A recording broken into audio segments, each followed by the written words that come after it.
Right then guys, so another tactic. We're going with the 4-2-4 Segundo Volante this time round, and I've got 3 teams loaded up.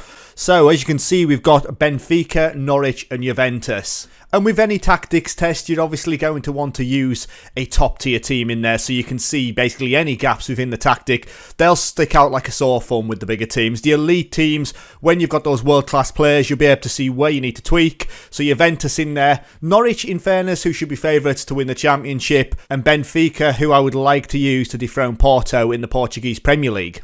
So what's a Segundo Volante then, and why are we using it? So as you can see, the Segundo Volante is different from a deep line playmaker in that their role is primarily a defensive one, best suited to being paired with an anchor. Now I'm not going to pair the Segundo Volante with an anchor in my tactic. I think that leaves us too exposed in the midfield, so I'm going with a ball winner midfielder.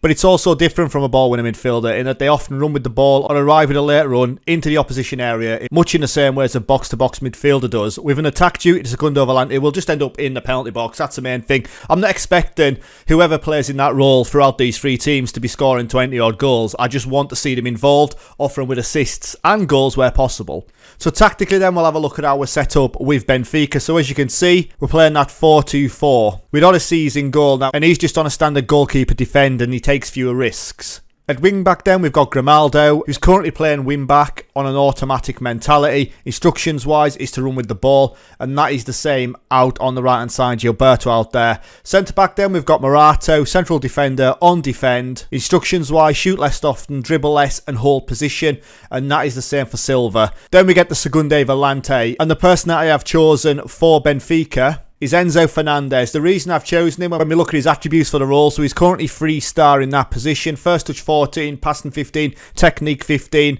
mentally great, off the ball 17, position 14. All the stuff that I need, yes. Preferred foot is right foot, so I've got him on the right hand side of my midfield. Tries killer balls often, and when I'm wanting someone running forward and getting involved with the attack and play, he's the man that I want. So looking at his individual instructions then, first of all, he's set on an attack mode. Now that's what I want. I want him getting as far forward as I possibly can and joining up in the attacks. Instruction wise then, he's got 2 individual instructions, which is dribble more and shoot more often, and then get further forward, which is a standard instruction. Next to him, I've got the ball winner midfielder. This time is Florentino Luis. Now, he's got 1 individual instruction, which is more direct passing, and a standard instruction, which is tackle harder. He's a ball winner midfielder on support. I've then got 2 inside forwards. Both of them have got individual instructions. Aim crosses to centre and to shoot more often. We then have the standard instructions, which is dribble more, cut inside with the ball, take more risks, cross less often, and get further forward. And that's the same for David Neres as well. And then up front, we've got Araujo as a deep line forward. Standard instructions for him, which is to hold up the ball, take more risks and move into channels. And then Ramos up front has 1 individual instruction, which is to shoot more often. Now he's playing as a complete forward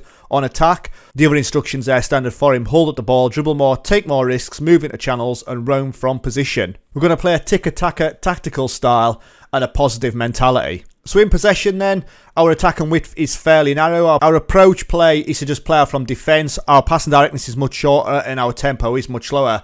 We try and work the ball into the box. We don't play for set pieces, but dribbling wise we dribble less and we've got no creative freedom. In transition then, when possession has been lost we counter press, and when possession has been won we hold shape. When the goalkeeper's in possession, we distribute quickly and we distribute to our centre-backs and try and play the ball through the middle. So defensive shape, then our line of engagement is a mid-block. Our defensive line is much higher, so we are pretty compact in the midfield. As far as the trigger press goes, we do as much as we possibly can and we prevent short goalkeeping distribution. And the press and trap, we trap inside. So for Norwich then, as they are favourites to win the league, I'm going to try something different with my Segundo Volante, and I'm going to put in Marcelino Nunes. Now he's an attacking minded player. He's not suited really to any of these roles. However, he has got the attributes. Take that tackling out of there. I want him to get forward, so I want to see what impact a really attacking minded player has on, first of all, the team performance and then his own personal performance as well. So Norwich will set up tactically the same as Juventus and Benfica. And then the man that's hopefully going to be pulling the strings at Juve is Locotelli. So he's my Volante here. Obviously, he's the best of the bunch. That passing 16, marking 16, tackling 16, teamwork 17, that determination 17 as well. This guy has got all the ability in the world. Obviously, only 24-year-old. He could play across a midfield three, but I'm obviously going to push him deeper and see what he can do as well. So that is it then, guys. What we're going to do is we're going to move forward to the end of the season, where hopefully we've got a couple of league wins and a couple of standout performances from these guys that have been locked into that Segundo Volante role.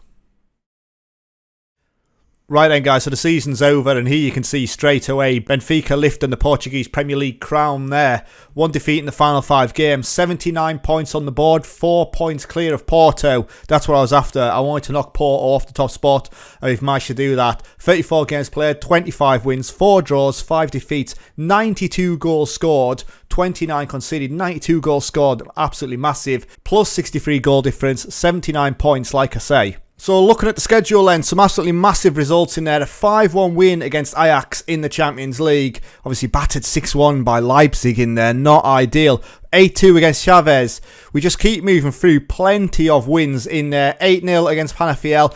Obviously the difference with the Portuguese league is, you know, these top tier teams in there are just going to trounce everybody below them. But plenty of wins as we get into the last 16 of the Champions League where we crash out. We get beat 4-0. Away from home by Napoli there, but form is absolutely incredible, and we've got a Portuguese Cup final coming up as well. So how did our man Fernandes do then? So as you can see, 46 games played, 8 goals. He got 6 in the league, 1 in the Cup and 1 continentally. His overall average rating is a 7.22 in the league. This guy has been quality. When we look at Fernandes on the chart, he falls into the high score and low expected goals category. He's expected 0.1 goal per 90 minutes and he got 0.3. But creativity-wise then, pass completion was 80%, progressive passes per 90 minutes was 8.1, goals per 90 minutes 0.28, key passes 1.8 per 90 minutes, and shots per 90 minutes, this is someone who's playing much deeper in the team, a 1.71. Norwich then also winning the league, 93 points on the board here with 46 games played, 27 wins, 12 draws, 7 defeats,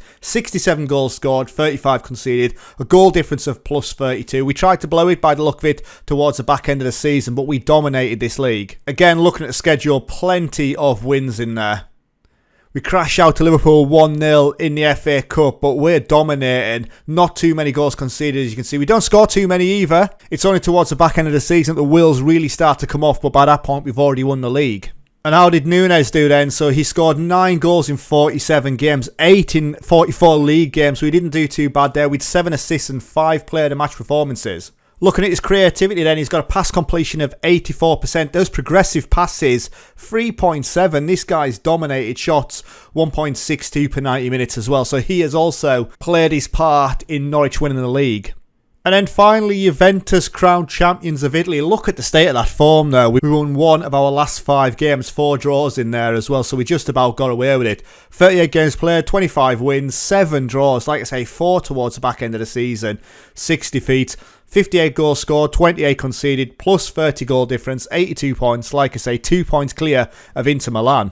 So looking at the fixtures wise then for Juve, not a great start. Plenty of defeats in there. However, looking at it, we got battered by teams in France in friendlies.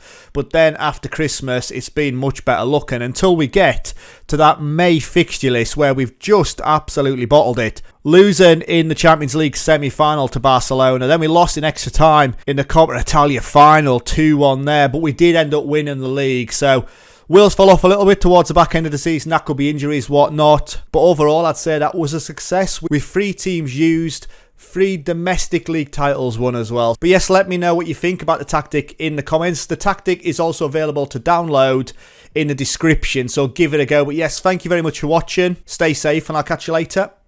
Ta-ra.